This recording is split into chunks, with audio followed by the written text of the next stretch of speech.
ಇವಾಗ ನಾವು ನೌಕಾಸನ ಮಾಡ್ತೀವಿ. ನೌಕಾ ಅಂದರೆ ಬೋಟ್, ಆಸನ ಅಂದರೆ ಪಾಸ್ಚರ್. ಈ ಆಸನ ಮಾಡೋದ್ರಿಂದ ನಿಮ್ಮ ಸ್ಟಮಕ್, ನಿಮ್ಮ ಅಬ್ಡಾಮಿನ್ ಮತ್ತು ನಿಮ್ಮ ಕೋರ್ ಮಸಲ್ ಬಿಲ್ಡ್ ಆಗುತ್ತೆ. ಈ ಆಸನದಲ್ಲಿ ನಿಮಗೆ ಡೈಜೆಷನ್ ಈಸಿ ಆಗುತ್ತೆ ಮತ್ತು ನಿಮ್ಮ ಥೈಸ್, ನಿಮ್ಮ ಬ್ಯಾಕ್ ಸ್ಟ್ರಾಂಗ್ ಆಗುತ್ತೆ. ಈ ಆಸನ ಮಾಡೋಕ್ಕೆ ನೀವು ಫಸ್ಟ್ ನಿಮ್ಮ ಬ್ಯಾಕನ್ನು ಪ್ರಿಪೇರ್ ಮಾಡಿ ಅದಕ್ಕೆ ಸ್ಟ್ರೆಂಥನ್ ಮಾಡಬೇಕು ಮತ್ತು ಈ ಆಸನ ಸ್ಟಾರ್ಟ್ ಮಾಡಬೇಕು.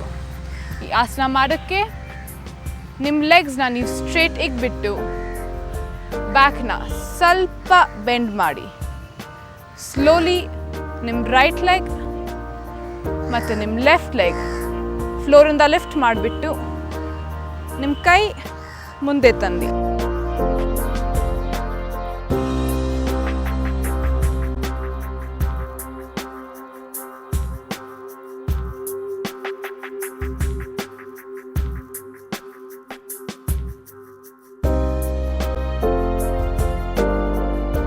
ಸ್ಲೋಲಿ ನಿಮ್ಮ ಬಾಡಿನ ರಿಲ್ಯಾಕ್ಸ್ ಮಾಡಿಬಿಟ್ಟು ಬ್ಯಾಕ್ ಸ್ಟ್ರೇಟ್ ಮಾಡ್ಕೊಳ್ಳಿ. ನಾರ್ಮಲ್ ಬ್ರೀದಿಂಗ್ ಹಿಕ್ಬಿಟ್ಟು ಇನ್ನೊಂದು ಸರಿ ಟ್ರೈ ಮಾಡಿ.